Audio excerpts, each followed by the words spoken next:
All right. So, welcome to the Center for Spiritual Living. I'm Future Wellness Senior Minister here.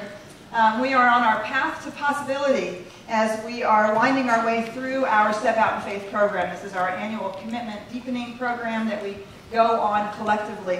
And it is an opportunity for us to experience what it's like to be on a path and to manifest the life of our dreams and to experience our possibilities. And as some of you were here a few Sundays ago, Lainey got up here and she did a beautiful announcement. It's raining men, and it seems to have rained men into the music department.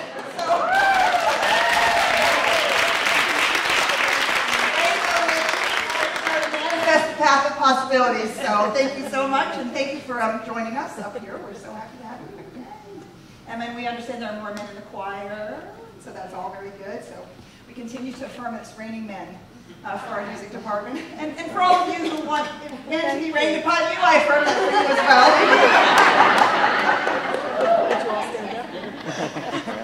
well. All right, because we are on a path to possibility, and anything is possible. Everything is possible as we walk this path.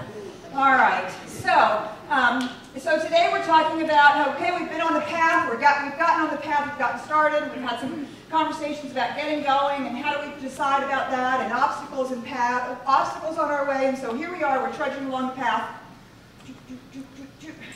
And how do we stay committed to it? Steady as she goes, right? Stay focused on the course. That's what we're going to talk about today. How do we stay on course and keep ourselves focused and committed to the path we've chosen? So, I simply invite you to open your hearts and minds to whatever is here for you this morning as we lift our spirits and invite spirits to be fully present and remember the truth of who we are.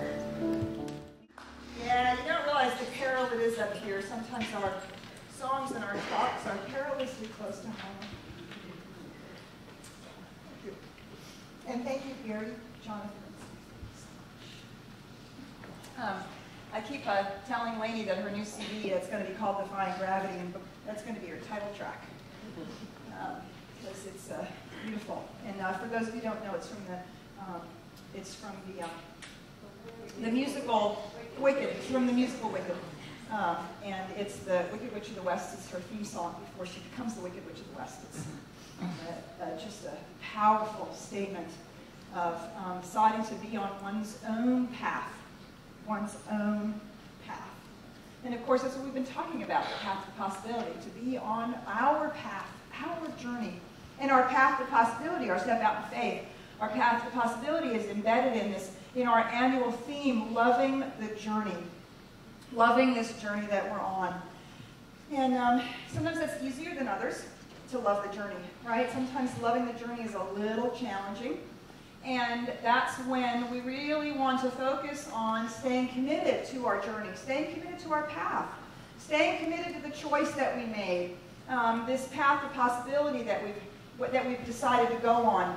And whether this path of possibility is a moment in time, a discrete thing that we're working on, let's say starting a new business, or we've decided to declare for a relationship, or we've decided to go on some deep spiritual quest and have an experience of our spiritual divinity.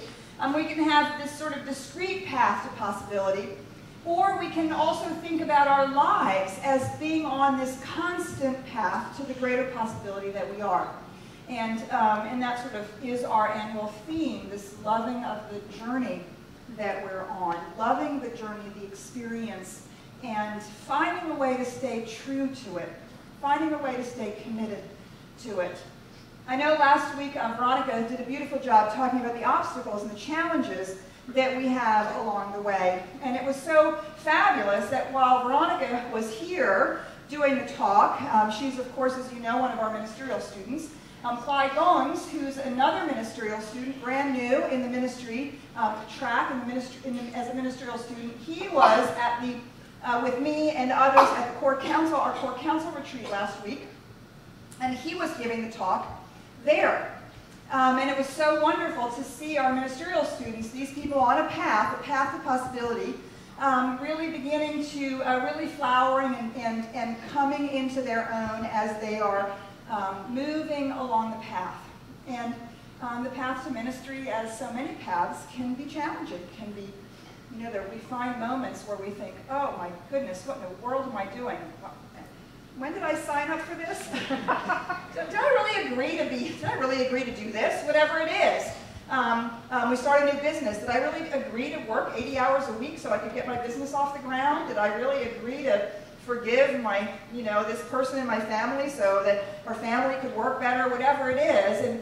And yet we want to stay committed to our path. So both of Veronica and Clyde inspired me a great deal. They came home from a ministerial retreat a couple of weeks ago, about a month ago, and the entire theme of the retreat was pilgrimage. To be on a pilgrimage, to see life as a pilgrimage, to have a spiritual pilgrimage.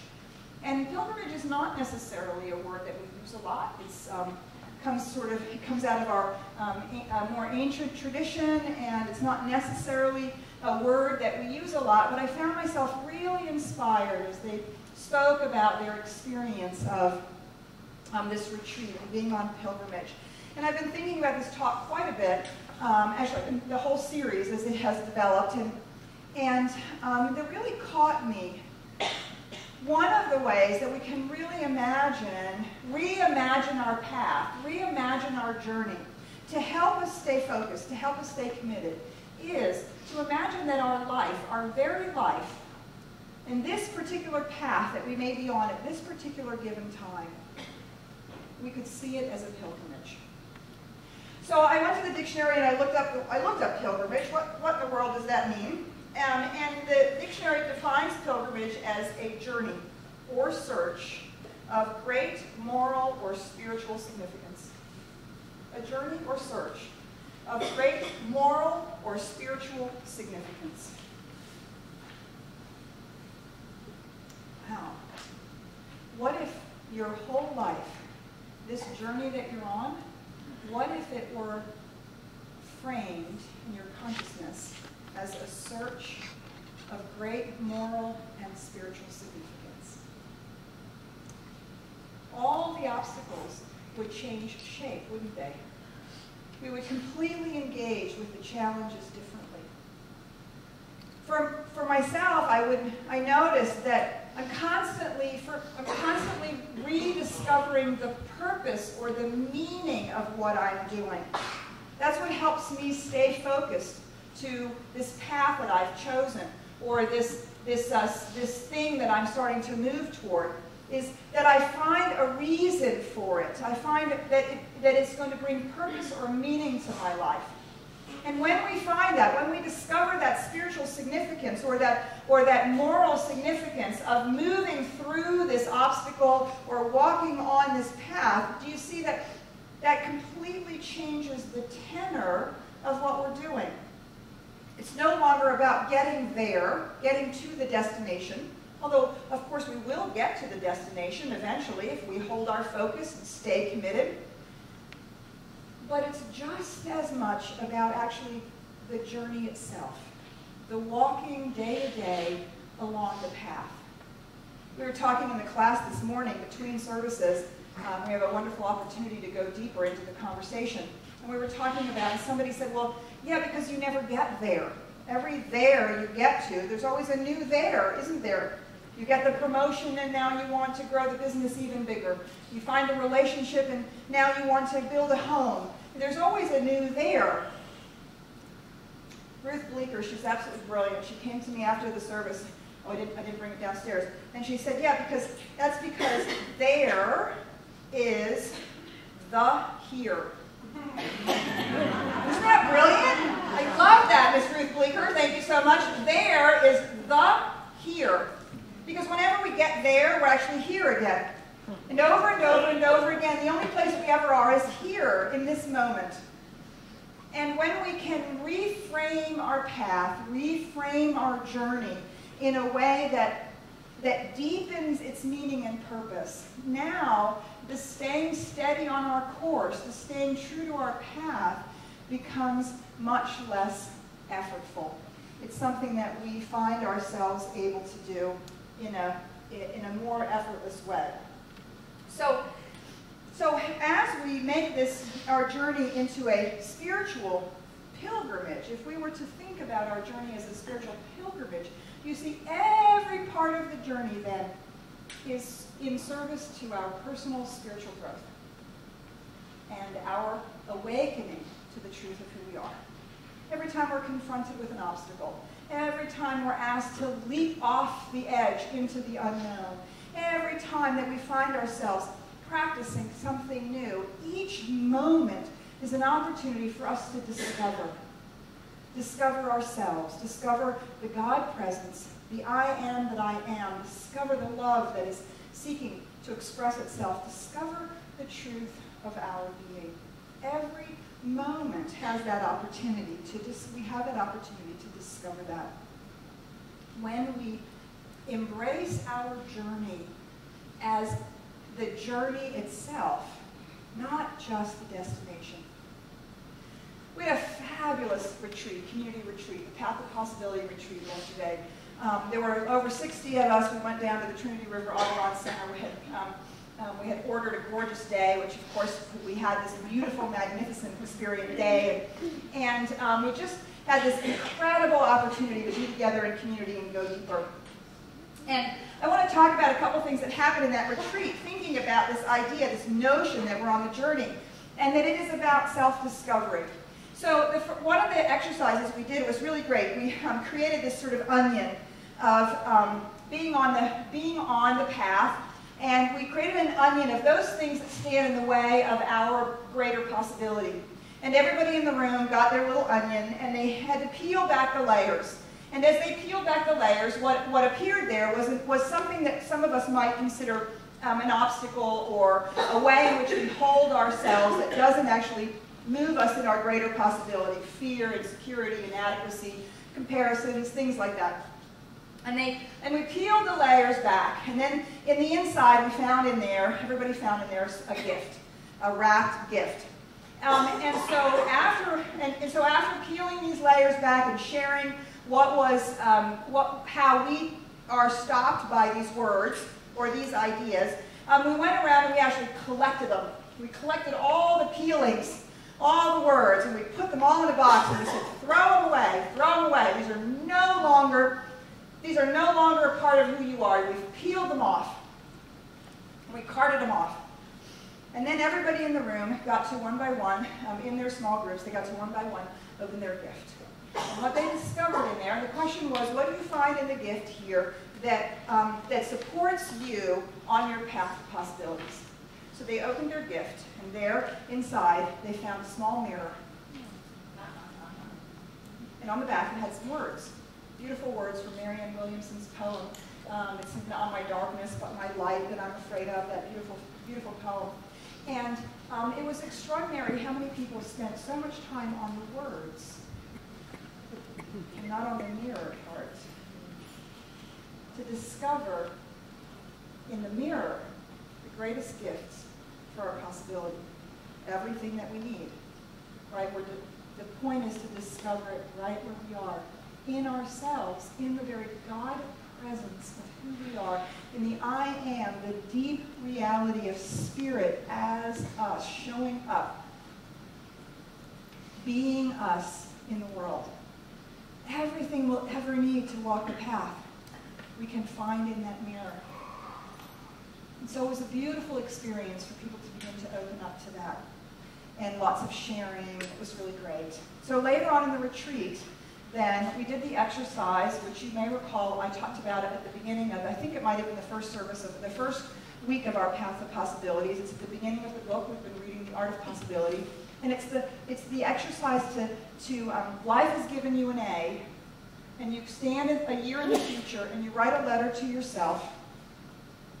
I deserved my A for this past year because, and then you write a letter to yourself. In looking back over this year, so we imagined that we were in March of 2013. Here's why I deserve an A. Who I've become, what I've experienced, how I've grown, things I've accomplished, whatever it is.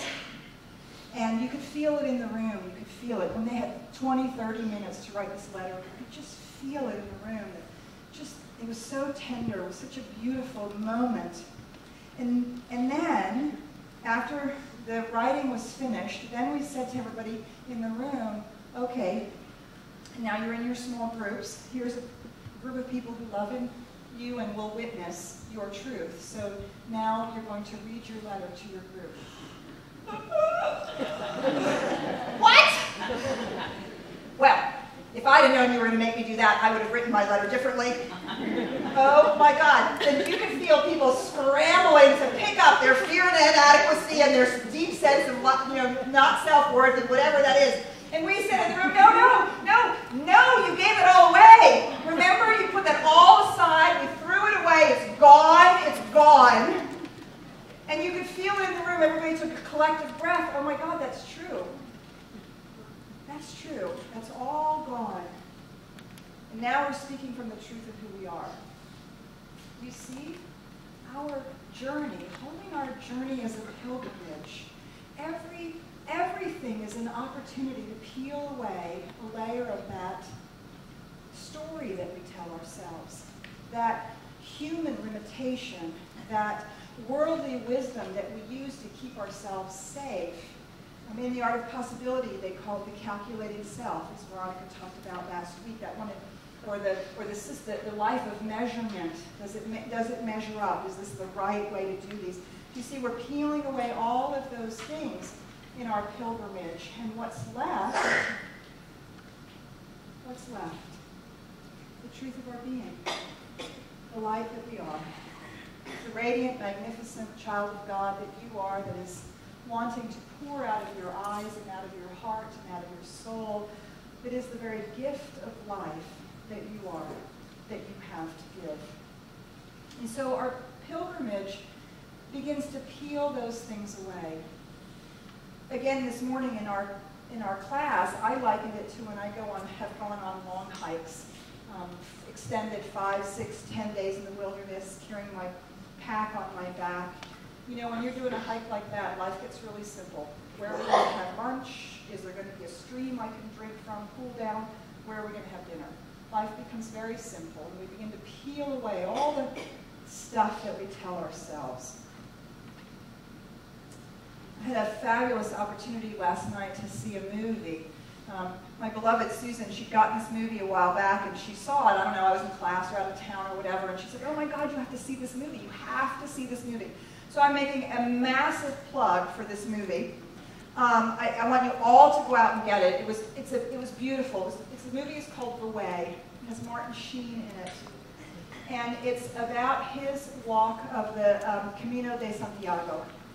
And for those of you who've been in metaphysics for a long time, you might remember Shirley MacLaine wrote a book about her walk called the Camino de Santiago. It's the Way of St. John. And it starts in the Pyrenees in the south of France, and it's a 500-mile, 800-kilometer walk, and you walk it from wherever you start in the Pyrenees to Santiago, Spain. And Martin Sheen, the character, he ends up sort of by accident on this pilgrimage. And it was just the most beautiful, exquisite exploration of how a pilgrimage becomes a way of revealing ourselves and discovering ourselves and exploring our deeper spiritual truths and how different we are at the end of the journey than we were when we started. And if we can imagine holding our lives that way, we see that every moment of the pilgrimage we're releasing things that don't serve us. We're having to let go of the things that we can no longer carry, because the truth is, on a pilgrimage we only have what we can carry on our backs. And all that baggage that we've been carting around for so long, we just don't even have the time or the room or the space to keep holding on to it. And so we're almost forced, if we allow the pilgrimage to work us, we're forced to release the baggage along the way, just as we peel away the layers of the onion. And what's revealed through that process is the truth of our being, the light that we are, the brilliant presence of God that we are. And so, you see, we think that we're in life to raise a family, build a business, make money, get ready for retirement, whatever the things are we think that make a good life, and we think that's what we're about. But that's just the journey. That's just the trappings of the journey. Do you see? We could be walking the Camino de Santiago. We could be walking the Appalachian Trail. We could be hiking someplace in California. It doesn't really matter. The journey, whatever the journey is, every moment of our lives is an opportunity for us to deepen spiritually. We're not here to make money. We're not here to raise a family. We're not here to do all of those things as our primary purpose. Our primary purpose is to discover the truth of who we are and to shine that light as big and as bright as we can possibly imagine. And whatever we do, whatever we're doing, that's simply the journey that we've chosen. That's simply the path that we've chosen to walk, to allow ourselves to do this inner discovery. So I invite you this week to think about what would it be like, how would it be different if you were to experience your life, your path, your journey as a pilgrimage. That it was carving away parts of you that were no longer needed, that were excessive or old, and revealing the truth of your being. One of the things that comes then out of this movie, and that we certainly experienced yesterday in the retreat, we had a big circle at the end, all 60 of us, and everybody got to speak. And so many people talked about, one of the things we discovered yesterday was how empowering it is to do this in community. While each one of us are on our own pilgrimage, we're on our own journey. The truth is, our journey is supported and enhanced, and it's easier to walk our journey when we walk with others, when we walk in community together, when we are willing to allow each other to rub off the rough edges, when we run into each other and disagree or discover that we're challenged. All of these become this great opportunity for us to continue to peel away the layers of the onion. But we also find massive support in community. Personally, I have 2 prayer partners I pray with every week. I have a beautiful Sangha I get together with every month. And I can't imagine my life without this support. A place to speak about my own spiritual journey, the rough spots on the road, and to have someone hold out their hand and say, hey, it's okay, you'll make it through. I know the truth of who you are. And then for me to be able to return that gift. So when we walk in pilgrimage, we do our own work. We walk alone, but we walk together in company, in community, and we support each other. And it's one of the things that keeps us steady on the path, that keeps us focused and keeps us committed. When we've forgotten, oh wait, I forgot why I was doing this. I forgot what was happening. This trouble is so troubling to me. And I've gotten so locked into this trouble. And somebody's there to remind us, oh wait, but this is just an opportunity to discover how to bring spirit into this situation, how to bring love into the situation, how to bring forgiveness or joy or just as a new way of embracing the situation. You see, then it becomes a part of the richness of our growth. It becomes a part of our pilgrimage. And so our walking in community is a part of what helps us stay steady.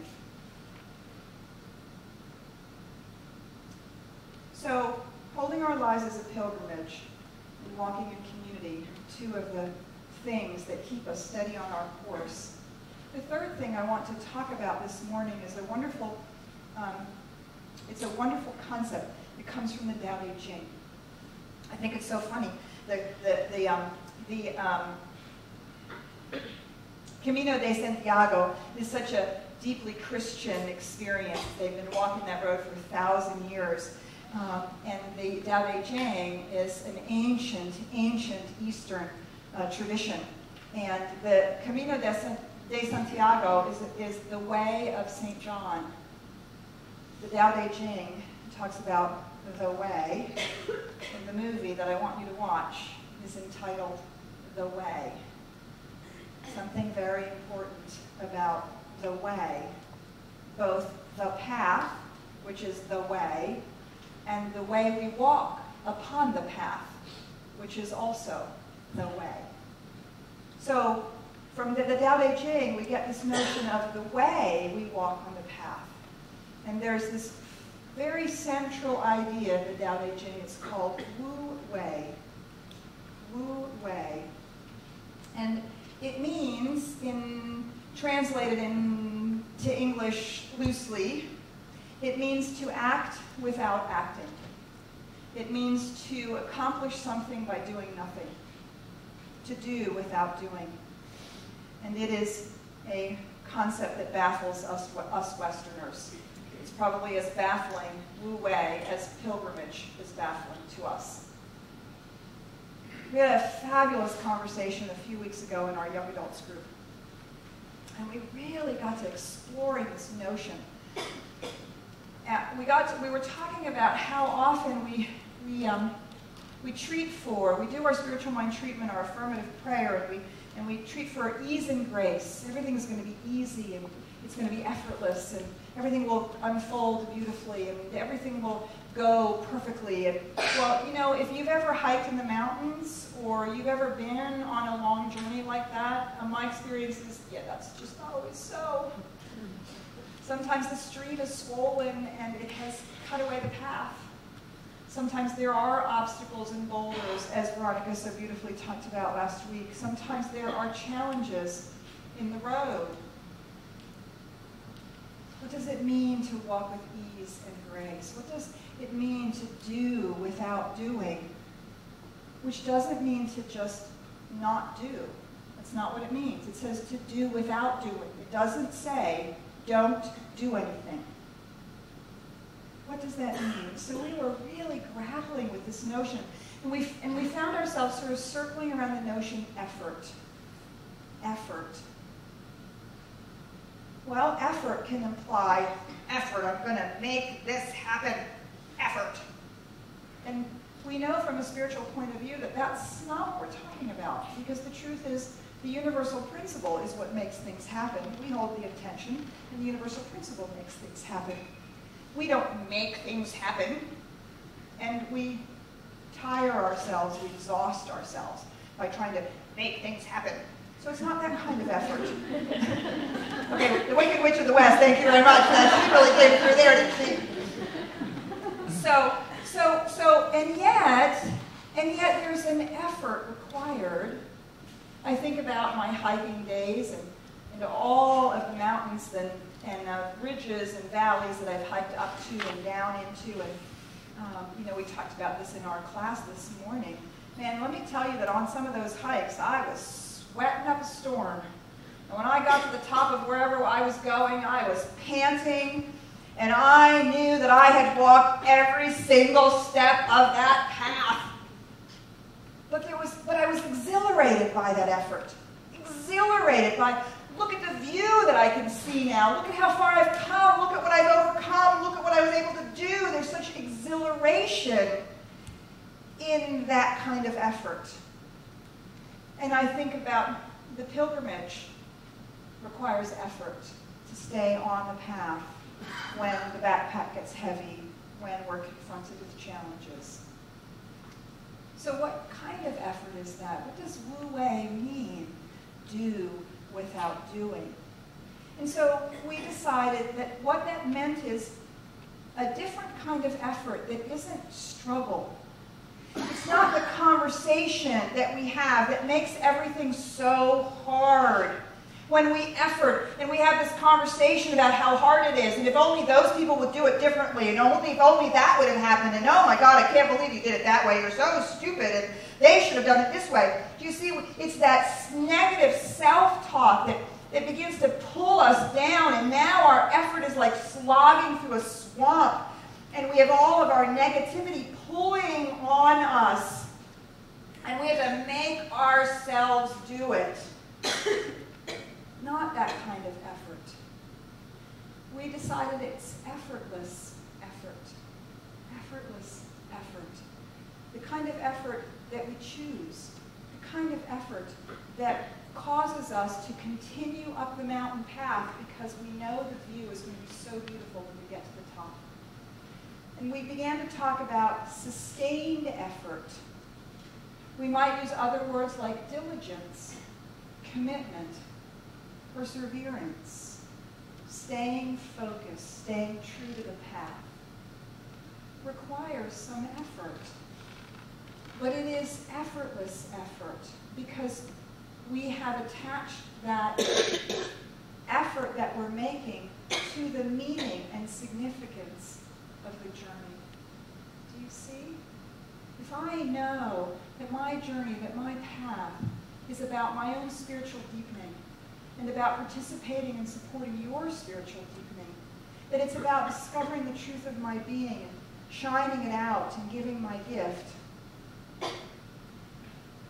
every bit of effort is worthwhile because it's toward that greater goal, that deeper purpose, that richer experience. And now I simply stay on the path. We simply move down the path because we know what we're doing and we know who we are. And there's no longer the struggle or the pain that comes from those voices. So there's a wonderful description of this in an old book called The Tao of Pooh. Winnie the Pooh, that would be. The Tao of Pooh, Benjamin Hoff. We probably don't have it in the bookstore. Ruth is going to be not happy with me, but I'm sure she can take prepaid orders for it. So I was like, Peter, you didn't tell me you were going to read from that book. The Tao of Pooh. And so Wu Wei, Benjamin Hoff has called Pooh Wei. It's the way of Pooh. This is from one of the Winnie the Pooh books. By the time it came to the edge of the forest, the stream had grown up, so that it was almost a river. And being grown up, it did not run and jump and sparkle along as it used to do when it was younger, but moved more slowly. For it knew now where it was going, and it said to itself, "There is no hurry. We shall get there someday." There's no hurry, and we know that we're on the path to our greater being, to the discovery of the I that I am, to the movement of standing in our spiritual truth. There's no hurry. We have eternity. We have eternity to experience and discover our oneness with the divine. And every single step on the path is a part of that. When we engage in that way, you see, we can engage in a whole different manner. So here's how Benjamin describes Wu Wei. Literally, Wu Wei means without doing, causing, or making. But practically speaking, it means without meddlesome, combative, or egotistical effort. It seems rather significant that the character Wei developed from the symbols of a clawing hand and a monkey, since the term Wu Wei means no going against the nature of things, no clever tampering, no monkeying around. So here's an example of Wu Wei in action, or actually Pooh Wei in action. For the basic example of the Pooh Wei, let's recall something that happened in the house of Pooh Corner when Pooh, Piglet, Rabbit, and Roo were playing Pooh Sticks. Does everybody know what Pooh Sticks are? Okay, Pooh Sticks is when you stand on the bridge and you all have the same size stick. Actually, Susan and I have played Pooh Sticks on Christopher Robin's bridge in the 100 Acre Woods in London. In England, we've played Pooh Sticks. And you stand on the bridge, and you all go 1, 2, 3, go, and you all drop your stick at the same time, and you all run to the other side of the bridge to see which stick makes it first. Oh. Pooh Sticks. That's Pooh Sticks. Actually, both of us still have our sticks that we play Pooh Sticks with. So, Pooh, Piglet, Rabbit, and Roo were playing Pooh Sticks. They dropped their sticks off the bridge into the river and had gone to the other side to see which stick would come out first. And they'd been waiting quite a while when out floated Eeyore. Eeyore? I didn't know you were playing, said Roo. I'm not, said Eeyore. Eeyore, what are you doing there, said Rabbit. I'll give you 3 guesses, Rabbit. Digging holes in the ground? Wrong. Leaping from branch to branch of a young oak tree? Wrong. Waiting for someone to help me out of the river? Right. Give Rabbit time and he'll always get the answer. He's so clever. Then Pooh got an idea. They could drop some stones into the river. The stones would make waves, and the waves would wash Eeyore over to the riverbank. Rabbit thought it was a good idea. Eeyore did not. Suppose we hit him by mistake, said Piglet anxiously. Or suppose you missed him by mistake, said Eeyore. Think of all the possibilities, Piglet, before you settle down to enjoy yourselves. But Pooh had already gotten the biggest stone he could carry and was leaning over the bridge, holding it in his paws. I'm not throwing it, I'm dropping it, Eeyore, he explained. And then I can't miss. I can't hit you. Could you stop turning around for a moment because it muddles me, rather? No, said Eeyore, I like turning around. Rabbit began to feel that it was time that he took command. Now, Pooh, he said, when I say now, you can drop it. Eeyore, when I say now, Pooh will drop his stone. Thank you very much, Rabbit, but I do expect I shall know. Are you ready, Pooh? Now, Piglet, give Pooh a little room. Get back there, Roo. Are you ready? No, said Eeyore. Now, said Rabbit. Pooh dropped his stone. There was a loud splash, and Eeyore disappeared.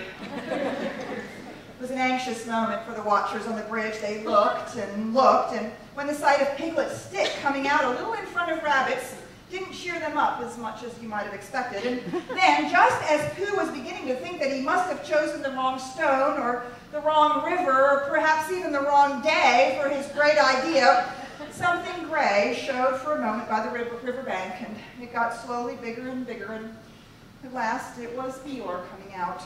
With a shout, they rushed off the bridge and pushed and pulled at him, and soon he was standing among them again on dry land. Oh, Eeyore, you are wet, said Piglet, feeling him. Eeyore shook himself and asked somebody to explain to Piglet what happened when you had been inside a river for quite a long time. Well done, Pooh, said Rabbit kindly. That was a good idea of mine. When you work with Wu Wei, you put the round peg in the round hole and the square peg in the square hole. No stress, no struggle. Egotistical desire tries to force the round peg into the square hole and the square peg into the round hole. Cleverness tries to devise craftier ways of making the pegs and making them fit where they don't belong. Knowledge tries to figure out why round pegs fit round holes but not square ones. Wu Wei doesn't try. It doesn't think about it. It just does it. And when it does it, it doesn't appear to do much of anything, but things do get done. How many of us are stuck, constantly trying to figure it out? Figure it out. I gotta figure out what to do. I gotta figure out how to do this. I gotta figure out what's going on. I gotta figure out what's happening. I gotta figure out how to fix this. I gotta figure out why you did that weird thing you just did. I've gotta figure out what in the world is going on.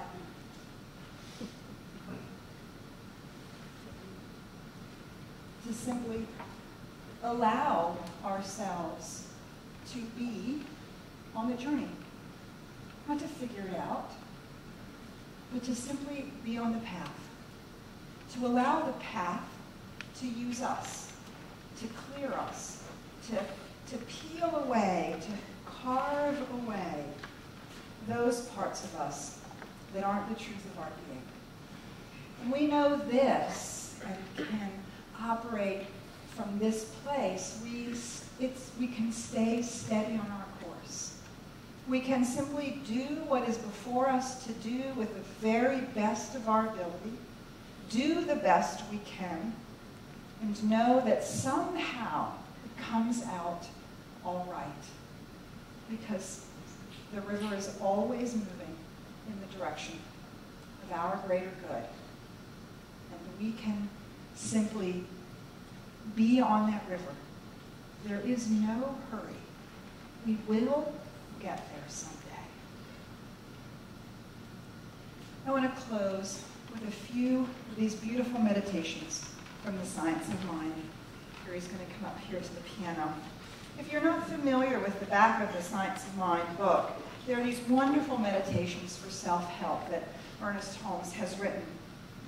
These are actually 3 that come right in a row. And he always writes them in the first person, these meditations. And so as we close, I'm going to ask you to simply allow these words to sink into your being and say them with me in your mind as if you were saying them to yourself. So just invite you to go within. The secret way. There is a secret way of the soul, which all may know. It is the way of peace and love. This secret way leads into places of joy and into the house of good. It is the way of the Spirit, and all may enter who will. I tread the secret way of good, the path of peace, and I enter into the secret place of the Most High. The secret place of the Most High is within me. The shining path. The pathway of life shines before me unto the perfect day. I walk the pathway of the soul to the gate of good. I enter into the fulfillment of my desires. Nothing need be added to, and nothing can be taken from the all good, which is forever expressing itself in me, as me. Daily shall I receive its great blessings, and my soul shall rejoice forevermore, for I am now entered into my good.